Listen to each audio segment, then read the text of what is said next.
मित्रांनो, वैनगंगेच्या तीरावर वसलेला पूर्व विदर्भ निसर्गाने समृद्ध, पाण्यानं परिपूर्ण आणि धानाच्या सुवर्ण वारशानं नटलेला प्रदेश आहे. भंडारा, गोंदिया, गडचिरोली, चंद्रपूर आणि नागपूर ह्या जिल्ह्यांमध्ये पिढ्यानपिढ्या धानाची शेती केली जाते. महाराष्ट्राच्या ताटात भाताचा घास पडावा यासाठी इथला बळीराजा वर्षभर घाम गाळतो. पण आज प्रश्न असा आहे की त्याच शेतकऱ्याच्या ताटात मात्र आज आर्थिक असुरक्षिततेची भाकर दिसते. कारण गेल्या काही महिन्यांपासून एक प्रश्न पूर्व विदर्भातील धान उत्पादक शेतकऱ्यांना सतावत आहे. सध्या राज्यात अर्थसंकल्पीय अधिवेशन गाजत आहे. कोट्यवधींच्या तरतुदी, नव्या योजनांची घोषणांची रेलचेल सुरू आहे. पण सगळ्या चर्चांमध्ये पूर्व विदर्भातील धान उत्पादक शेतकऱ्यांचा प्रश्न मात्र अधांतरीच राहिला आहे. धान बोनसचा मुद्दा अनेक आमदारांनी अधिवेशनामध्ये जोरात मांडला.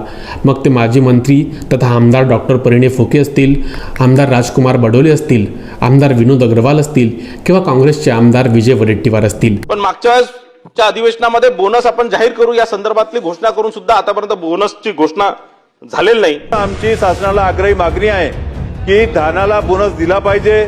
कारण धान उत्पादक शेतकरी हा महाराष्ट्रामध्ये सर्वात गरीब, एकदम हलाख्याच्या स्थितीमध्ये, आदिवासी दुर्गम भागामध्ये, नक्षली भागामध्ये हा धान उत्पादक शेतकरी आहे. सत्ताधारी आमदारांपासून ते विरोधकांपर्यंत अनेक आमदारांनी हा मुद्दा सभागृहात लावून धरला. मात्र या चर्चेनंतरही शेतकऱ्यांच्या हातात अजूनही ठोस उत्तर आलेले नाही. ह्या वर्षी राज्याचा अर्थसंकल्प तब्बल 7,69,467 कोटी रुपयांचा मांडण्यात आला.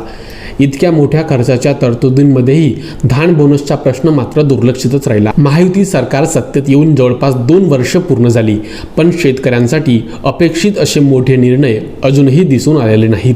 हिवाळी अधिवेशन असो, पावसाळी अधिवेशन असो किंवा आता अर्थसंकल्पीय अधिवेशन, प्रत्येक वेळी शेतकऱ्यांच्या अपेक्षा उंचावतात, पण शेवटी त्यांच्या पदरी पडते ती निराशाच. पूर्व विदर्भातील शेतकऱ्यांसाठी धान म्हणजे केवळ पीक नाही, ती त्यांची जीवनरेखा आहे. घर चालवणे, मुलांचे शिक्षण, शेतीची पुढची तयारी, सगळं काही या एका पिकावर अवलंबून असतं. पूर्व विदर्भात जवळपास 17 लाख हेक्टर क्षेत्रावर धानाची लागवड केली जाते. देशातील महत्त्वाच्या धान उत्पादक पट्ट्यांपैकी हा एक पट्टा महत्त्वाचा मानला जातो. आज परिस्थिती अशी आहे की शेतीचा खर्च प्रचंड वाढला आहे.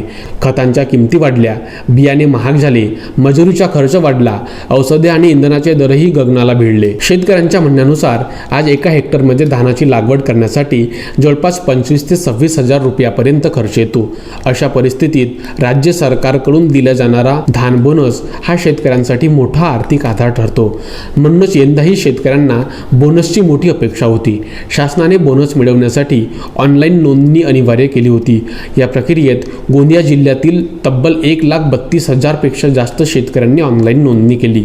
इतक्या मोठ्या संख्येने शेतकरी बोनसच्या आशेवर बसले आहेत, पण अजूनही बोनसची घोषणा अद्याप झालेली नाही. यामुळे शेतकऱ्यांमध्ये संभ्रम, अस्वस्थता आणि नाराजी वाढू लागली आहे. दरम्यान खरीप हंगामातील सरकारी धान खरेदी साधारणतः 31 मार्चपर्यंत केली जाते. यंदा जिल्हा मार्केटिंग फेडरेशनचे धानाचे उद्दिष्ट वाढवले गेले नसल्यामुळे अजूनही अनेक शेतकरी धान विक्रीसाठी प्रतीक्षेत आहेत. यामुळे शेतकऱ्यांसमोर आता दुहेरी संकट उभं राहिले आहे. एकीकडे धान विक्रीचा प्रश्न आणि दुसरीकडे बोनसची अनिश्चितता. शेतकऱ्यांना मोठी अपेक्षा होती ती हिवाळी अधिवेशनापासून, पण तिथेही बोनसची घोषणा काही झाली नाही. यानंतर सर्वांचे लक्ष लागले ते म्हणजे अर्थसंकल्पीय अधिवेशनाकडे. मात्र या अर्थसंकल्पातही धान बोनसचा साधा उल्लेखही करण्यात आला नाही. दरम्यान अर्थसंकल्प मांडताना मुख्यमंत्री देवेंद्र फडणवीस यांनी पुण्यश्लोक अहिल्याबाई होळकर शेतकरी कर्जमाफी योजना जाहीर केली. 30 सप्टेंबर 2025 पर्यंत पीक कर्ज थकीत असलेल्या पात्र शेतकऱ्यांना 2 लाख रुपयापर्यंत कर्जमाफी करण्यात आली. तसेच जे शेतकरी नियमित कर्जफेड करतात त्यांच्यासाठी 50,000 रुपयांपर्यंत प्रोत्साहनपर लाभ देण्याचीही घोषणा करण्यात आली.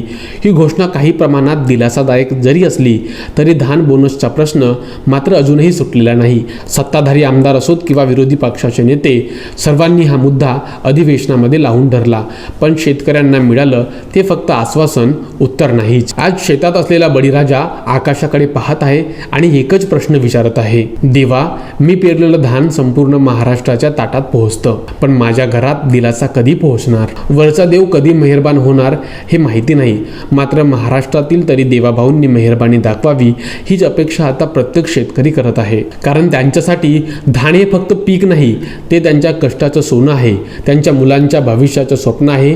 आजही पूर्व विदर्भातील हजारो शेतकरी सरकारकडून एका घोषणेची वाट पाहत आहेत, धान बोनसच्या. त्या एका निर्णयाची जो त्यांच्या आयुष्यात थोडा का होईना पण दिलासा आणू शकतो. आता हे पाहणं महत्त्वाचं ठरणार की सरकार या प्रश्नावर लवकर निर्णय घेणार का, की पुन्हा एकदा पूर्व विदर्भातील बळीराजा प्रतीक्षेतच राहणार. आजची व्हिडिओ बघण्याकरिता धन्यवाद आणि अशाच नवनवीन घडामोडींसाठी बघत राहा झकास मराठी. आणि हो, जर आताही तुम्ही आमचे यूट्यूब चॅनल सबस्क्राईब केले नसेल तर लगेच करा आणि इंस्टाग्रामलाही फॉलो करायला विसरू नका.